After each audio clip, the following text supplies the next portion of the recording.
भक्तों, ओम नमः शिवाय, श्री शिवाय नमस्तुभ्यं, जय श्री महाकाल। जी हाँ भक्तों, आप सबको भी पता है कि कल 10 फरवरी को बसंत रविवार का महापर्व आ गया है। जी हाँ भक्तों, बसंत का महीना बहुत ही बड़ा महीना माना जाता है और बसंत का रविवार बहुत ज्यादा महत्व रखता है। पूज्य गुरुदेव कहते हैं कि जिसकी कभी मनोकामना पूरी न हुई हो, केवल और केवल बसंत ऋतु के दिन और जो बसंत का महीना है उस दिन अपनी मनोकामना मांगता है तो सारी की सारी मनोकामना बाबा भोलेनाथ अवश्य रूप से उसकी पूरी कर ही कर देते हैं। बहुत सारे लोगों का ये प्रश्न रहता है कि गुरुदेव हमारी मनोकामना पूरी नहीं हो रही है, तो कृपया करके कोई उपाय बताएं। तब गुरुदेव ने एक उपाय बताया था कि बसंत रविवार के दिन उपाय कर लेना, आपकी सारी की सारी मनोकामना पूरी होगी। तो आखिर वो कौन सा उपाय है, आज इस वीडियो के माध्यम से जानेंगे। आज मैं आपको धन प्राप्ति का भी उपाय बताऊंगा, उसके साथ साथ कर्जा मुक्ति का भी उपाय बताऊंगा, उसके साथ साथ कोई ऐसी मनोकामना जो कि वर्षों पुरानी आपकी पूरी नहीं हो रही है तो उसको आप कैसे पूरी करें उसका भी उपाय बताऊंगा। तो उपाय ध्यान से सुनिएगा, ध्यान से समझिएगा। अगर आपने उपाय अच्छे से कर लिया तो 100% है कि आपकी जो कोई मनोकामना है, जो कुछ आप चाहते हैं, सारी की सारी मनोकामना बाबा भोलेनाथ अवश्य रूप से पूरी करेंगे ही करेंगे। तो चलिए चलते हैं उपाय की ओर। लेकिन उससे पहले चैनल पर अगर पहली बार आए हैं और आवाज मेरी पहली बार सुन रहे हैं तो वीडियो को कर दे लाइक और चैनल को कर ले सब्सक्राइब, ताकि पूज्य पंडित प्रतीक ज्योतिषा के रोज नए नए उपाय जो कि मैं उनकी कथा से सुनता हूँ, श्रवण करता हूँ, सबसे पहले मैं आपको प्राप्त करा सकूँ।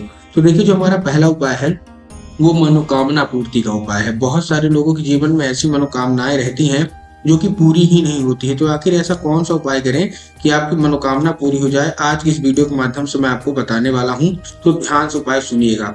देखिए, जो हमारा पहला उपाय है ये माता अशोक सुंदरी का उपाय है। आपको भी पता है कि अगर आप अपनी जो कोई भी मनोकामना मांगते हैं, अगर माता अशोक सुंदरी की कृपा हो गई आपके ऊपर तो 100% आपकी मनोकामना पूरी होगी ही होगी। और पूज्य गुरुदेव कहते हैं कि मात्र 1 से 2 महीने के अंदर ही पूरी हो जाएगी और उससे जल्दी भी पूरी हो सकती है। इस उपाय में आपको चाहिए क्या क्या, मात्र और मात्र 1 लोटा जल और 3 बेलपत्र। क्या चाहिए, 1 लोटा जल चाहिए और 3 बेलपत्र चाहिए। जब आप बेलपत्र लेंगे तो बेलपत्र आपको ध्यान रखना है कि बेलपत्र कहीं से भी कटा फटा नहीं होना चाहिए, कहीं से भी खंडित नहीं होना चाहिए। इस चीज का आपको ध्यान रखना है। बहुत सारे लोग गलती क्या करते हैं कि एक पत्ती वाला ही बेलपत्र मान लेते हैं, लेकिन आपको भी पता है कि एक पत्ती का कोई बेलपत्र नहीं होता। 3 पत्ती मिलकर जो बेलपत्र बनती है वही आपको ले लेना है। बेलपत्र कहीं से मुरझाया हुआ नहीं होना चाहिए, इस चीज का भी आपको ध्यान रखना है। उसके साथ जो आप क्या लेंगे, 1 लोटा जो जल लेंगे, तो जल काहे का होना चाहिए, जल सबसे पहले तो तांबे के लोटे में जल होना चाहिए और आपके घर का होना चाहिए। बहुत सारे लोग क्या करते हैं कि वो जाके मंदिर परिसर से ही जल ले लेते हैं, घर से खाली लोटा लेके जाएंगे और वहां से भर लेंगे। तो आपको ऐसा नहीं करना, ठीक। आपने 1 लोटा जल लिया जो कि आपके घर का होगा, 3 बेल पत्र ली जो कहीं से खंडित नहीं होनी चाहिए, मुरझाई हुई नहीं होनी, ठीक, और अच्छी हरी होनी चाहिए। ये लेके आपको पहुंच जाना है कहाँ, शिव मंदिर। शिव मंदिर आप जैसे ही पहुंचेंगे सबसे पहले आपने जो बेल पत्र लिया हुआ आपको कहाँ अर्पित करना है, माता अशोक सुंदरी को। जिन लोगों को देखिए पता है माता अशोक सुंदरी की जगह कहाँ होती है उन लोगों का तो ठीक है, लेकिन बहुत सारे ऐसे लोग हैं जिनको यही नहीं पता कि माता अशोक सुंदरी की जगह कहाँ होती है।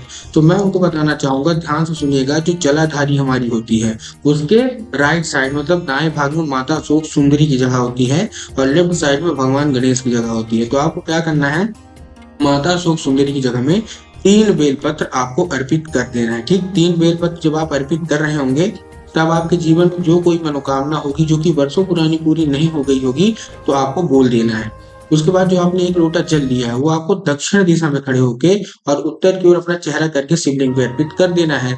अब इसके बीच में बहुत सारे लोगों को शंका है, कंफ्यूजन है कि हर मंदिर में तो दक्षिण और उत्तर अलग अलग होता है, क्योंकि हर मंदिर में जो शिवलिंग होती है वो अलग अलग तरीके से रखी होती है। तब गुरुदेव ने इसका उत्तर देते हुए कहा कि आप जिस भी मंदिर जा रहे हैं उस मंदिर का जिधर जलाधारी हो उधर साइड अपना चेहरा करके खड़े हो जाना। तो आप खड़े हो गए और आपको जल अर्पित करना है एक नाम लेके, महादेव का बहुत ही सुंदर सा नाम है, कौन सा, कुंदकेश्वर महादेव।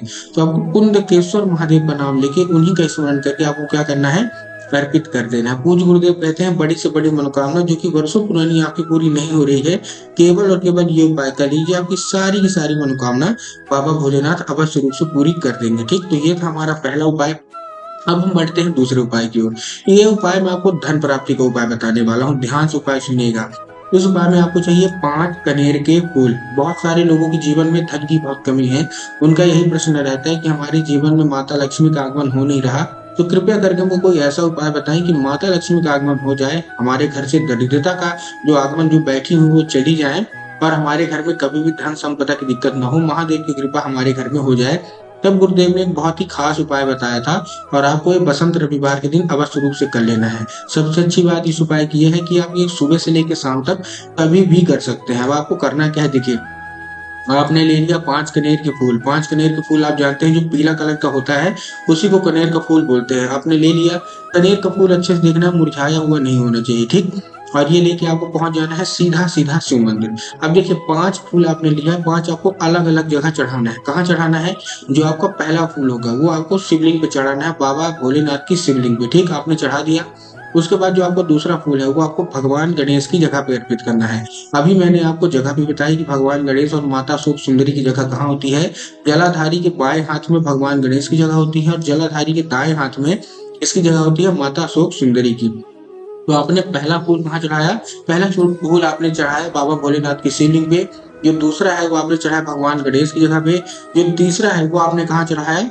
माता शोक सुंदरी पे। 3 हो गए। अब जो चौथा फूल है वो आपको माता जो पार्वती है उनका जो हस्त कमल होता है आपको वहां अर्पित कर देना है, ठीक।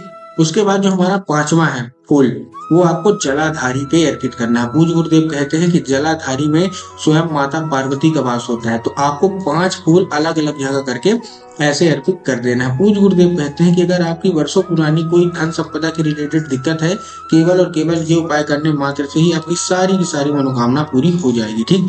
ये था हमारा दूसरा उपाय। तीसरा उपाय कर्जा मुक्ति का है। बहुत सारे लोगों के जीवन में इतना कर्जा हो गया है कि उनसे जो कर्जा है वो चुकाया नहीं जा रहा। तब गुरुदेव ने कर्जा मुक्ति के एक बहुत अच्छा उपाय बताया है, वो मैं आपको बताने वाला हूँ। इस उपाय में आपको करना क्या है, देखिए ध्यान से सुनिएगा।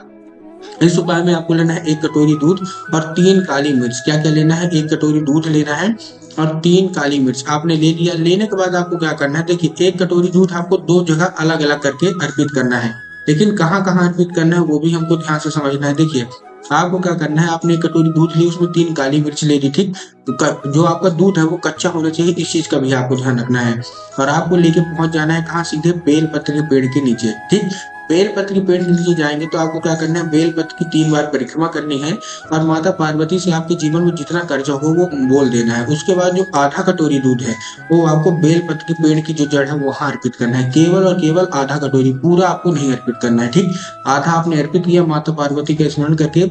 उसके बाद जो आधा कटोरी दूध बच रहा उसको लेके अपने पास के कोई भी घर के पास जो भी शिवलिंग होगी आपको वहां लेके चले जाना है। और भगवान जो भोलेनाथ का है उनका एक नाम है चंद्रमौली महादेव। कौन सा महादेव? चंद्रमौली महादेव। तो आपको चंद्रमौली महादेव का नाम लेके अर्पित कर देना। पूज्य गुरुदेव कहते हैं मात्र और मात्र इतना सा कर लीजिए, आपकी सारी की सारी जो कर्जा मुक्ति है वो हट जाएगी 1 से 2 महीने के अंदर। तो उम्मीद करता हूँ उपाय आपको समझ में आ गया होगा। उपाय अच्छा लगा हो तो कमेंट बॉक्स में हर हर महादेव अवश्य रूप से लिख दें।